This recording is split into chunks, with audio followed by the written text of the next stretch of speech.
Welcome to the Daily Agenda. Finally, it seems that some people, that is, are starting to ask questions about this whole civil war narrative. Why is it being pumped and promoted so extensively across the whole of social media? If you look on YouTube, it comes up practically every time you open the YouTube page. It comes up from accounts that I've never watched, never followed, and suddenly, boom, it's there. The algorithm is recommending it, and we have to ask ourselves, why is the YouTube algorithm apparently pumping this whole civil war narrative here in Britain, considering the fact that it has the potential for domino effect into Ireland, France, and the United States? It's very interesting, isn't it? And some people seem to think that, well, it all began with Professor David Betts. Well, he's been the principal spokesman, shall we say, in the Civil War narrative, but it certainly didn't start with David Betts, did it now? And my memory serves me far better than that. And I know for a fact it didn't start with David Betts, although in the last few months, last six months in particular, David Betts most definitely has been the centrifugal figure in the Civil War narrative. The real issue is why. Not so much David Betts, it could have been anyone, in truth, but it has been David Betts, but a raft of other people. And I've also noticed, having studied their channels, that some people argue, oh, well, they're doing it for clickbait.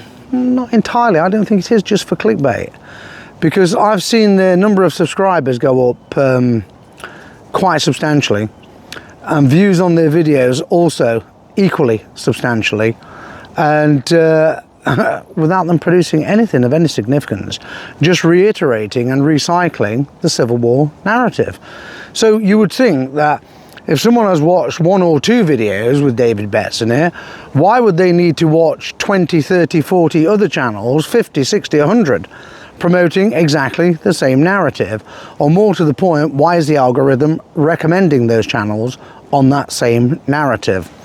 And so, maybe, I'm not saying it's absolutely certain, but I would say maybe someone or a group of people want to promote the Civil War narrative because they want to create a civil war. Yes, that would be the most obvious deduction, would it not? I would think. But I watched a channel earlier, and a chap said, which actually sparked tonight's podcast, because I was going to do a completely different subject, which I'll do tomorrow night. And because I thought this one actually took precedence. Because of the sheer Civil War mania, obsession, shall we say, that's sweeping the country. It's almost epidemic status now. Don't mention pandemic status, will you? My goodness, there'll be a lockdown. And probably that's the whole point of it, isn't it? Civil Contingencies Act. So anyway, yes, he said, usually he had about 6,500 subscribers, which is probably 600 more than me, and his videos usually get about between 600 and 2,000 views, but he published one about David Betts and he got over 100,000 views, just like that.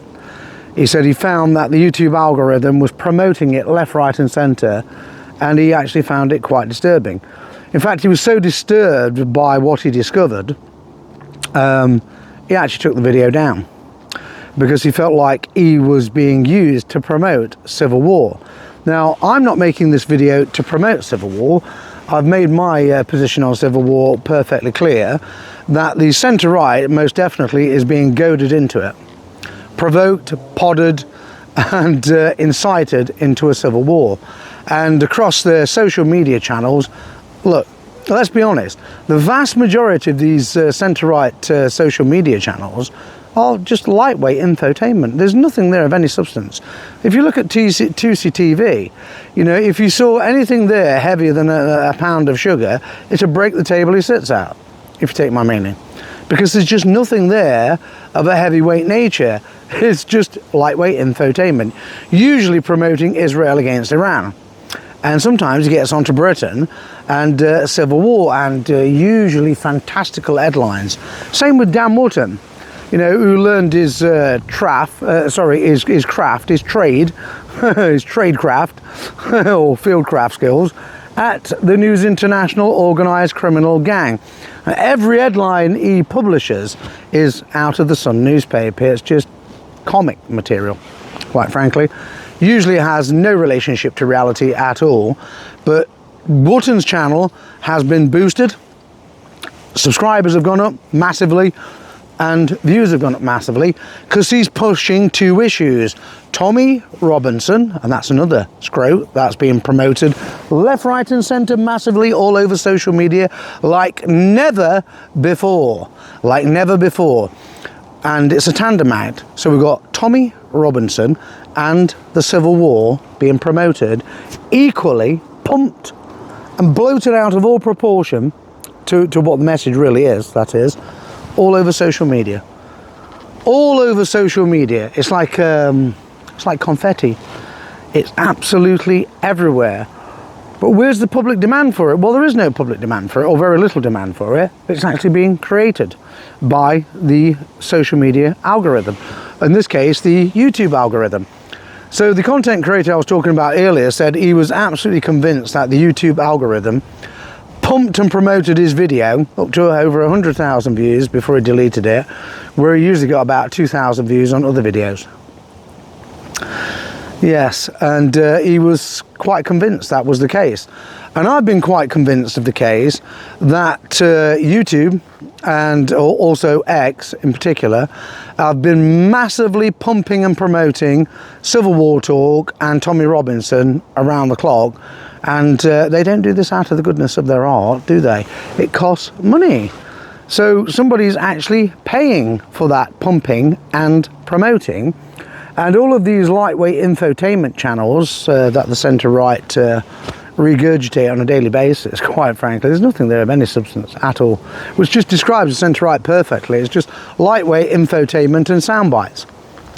You know, the latest glib soundbite robbed off another channel, and then another channel robs it off the other channel, and then you've got all the the clickbait content creators like the Marty Blackburys, etc. People, I just don't see where the talent is. I've never seen the talent once with any of these people. And then you've got the auditors in on the show, and they're all creaming at him. And some content creators were bragging at the Epping protest that with about 40,000 subscribers a month, they were dragging in just over £3,000 each a month from clickbait. And frankly, that's all it is to them. And, you know, it is dangerous, is it not? Because let's face it, the centre-right is in no position to fight a civil war. It has no organisation whatsoever. And quite apart from all the other vital ingredients needed to pursue a civil war, the centre-right just doesn't have it. And it's deluded reliance on, oh, the veterans are going to come in and save us. Yes, that's just illusion. That's just illusion. Most of them are just robots, trained by the state to serve the state, and they carry on serving the crown and the state, and that's all there is to it. I can absolutely assure you, anyone waiting for the veterans to swoop down from the heavens like a divine messenger and save them and draw them away to a glorious land of sunshine and total victory and the expulsion of foreign occupation government, you're going to be waiting an awful long time, as in forever, I would say, because the centre-right is doing all the talking about civil war.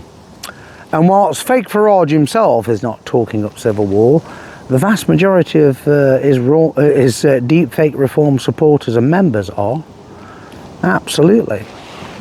You know, they're all in on it, quite frankly. Same with Restore Britain.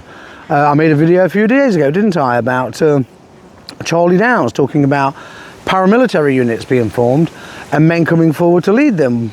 It's interesting. Can't women lead paramilitary units? If you look at the IRA and INLA, you would see that there's a different picture there entirely, would you not? But yes, absolutely. I think the cat is out of the bag, quite frankly, that we're being driven into a civil war scenario by people who want it they're financing it, they're pumping it and promoting it.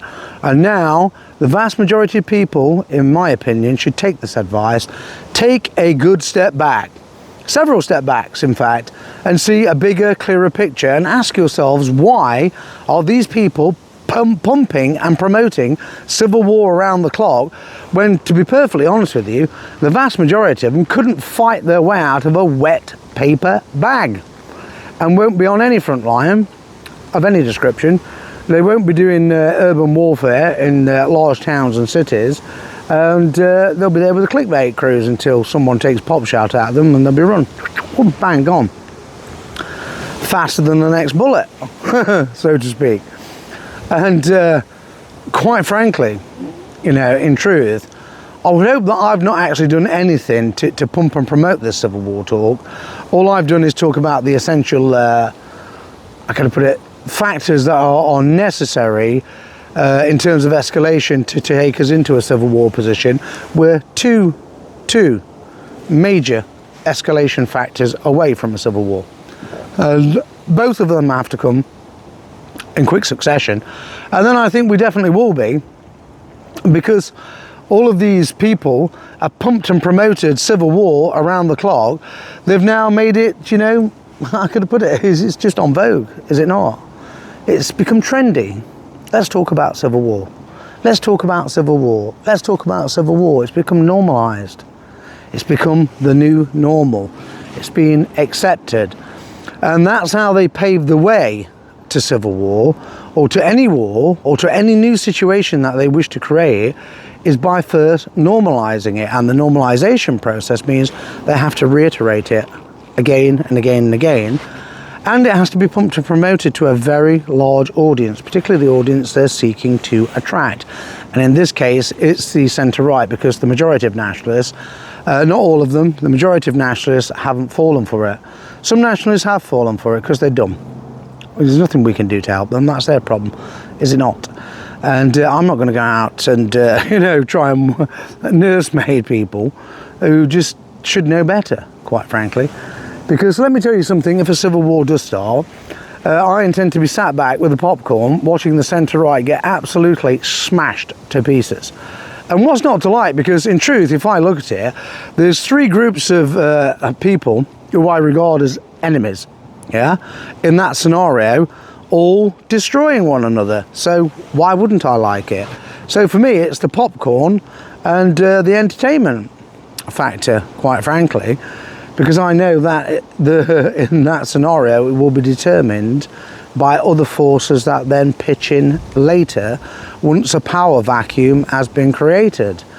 And it's essential, I feel, to break the power of the centre-right, because they're totally and utterly controlled by foreign forces, and we all know what that foreign force is, don't we? But if you mention it, you get censored, you get banned, you get deplatformed, and that's the problem with the centre-right. They're being pumped and promoted by that toxic foreign entity that is not Britain's best friend at all. It's our worst enemy. It always has been and always will be, until we allow it to destroy us. Okay? And so my opinion, quite truthfully, is, and I said this earlier on X, when people, the furore over Shabana Mahmood being made Home Secretary was continuing. And I said, well, in truth, I said, think about it strategically. What exactly is Starmer trying to do? Because he's doing everything he possibly can to create a civil war. A fact which Professor Betts himself has said, that he advised them on the things that they should stop doing, and they just ignored him and carry on doing them. And not only do they carry on doing them, they do them even more. So appointing Shabana Mahmood is a red rag to a bull. And the bull in this question is the centre-right. Because in truth, what this evil regime wants to happen, it wants to provoke the centre-right into a very hasty mistake on a large scale, so it can smash the centre-right and then introduce a crackdown using the Civil Contingencies Act, I would say, and its bank hoppers and obedient robotic military, and all this stuff about there'll be mass mutinies. Well, there may well be, but you know, we have to be looking at a really huge escalation before that'll happen. You know, If it's at a medium level of escalation, there'll be no mutinies then. And we also saw, yesterday and the day before, talk about, James Hodges and his girlfriend Claire apparently taking some strange chap out to a pub and telling him to leave his phone behind, and saying, we're going to do this and we're going to do that, etc., and blah, blah, blah. And he made a video and posted it on Facebook and said, this will definitely maim people and kill people, and I can't be part of this, and I've had to report them to counter-terrorism. But he can't show us a scrap of evidence, but he says that, he has some some evidence from the chat groups to support it. Well, why would anybody be so brainless as to post evidence of that nature, considering the fact that James apparently is ex-military, and in the security field that he works in, he rubs shoulders with a litany of ex-coppers and former military on a daily basis. I mean, to me, it just doesn't make sense at all. But it's all part of the talking it up routine, is it not? Talk, talk, talk, talk, talk. It's not cheap. Talk is not cheap. Talk is not cheap when it comes to promoting something on social media. It costs quite a lot of money. And then you have to ask yourselves, these billionaires pumping and promoting Tommy Robinson around the clock. And who's the principal character, the principal actor, as it were, in talking up civil war in Britain? It's Elon Musk. And who's paying Tommy Robinson? It's Elon Musk. And who makes complaints about YouTube videos when they get a little bit too close to the bone, too close to the truth? It's Elon Musk, is it not? Okay? I'm not saying it's all entirely the fault of Elon Musk. There are a whole range of bad actors involved in this this epidemia of civil war.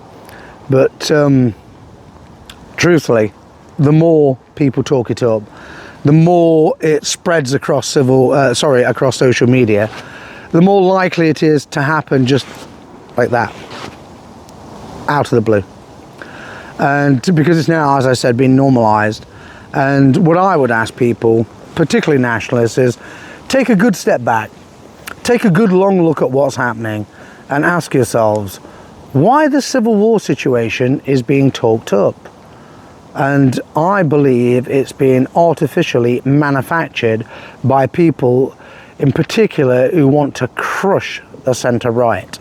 And if the centre-right are dumb enough to take the bait, and I think they are, then we'll be in that civil war situation within 18 months, as I said before. And it's sad, but there you go. I mean, who wants to be in a civil war? Well, I think somebody said, I used to dread the thought of civil war, now I dread the thought of there not being one. Well, I'm not particularly looking forward to a civil war, to be honest with you, but I think all of the necessary conditions have now been put in place to make it happen. And it's a little bit like watching a herd of lemmings walking to a cliff edge and just jumping off, led by the social media algorithm, no less. So check your algorithm and see what it's recommending to you, and then ask yourself, why is it recommending it to you? And do you really need to watch it? And what effect will it have on you if you do watch it?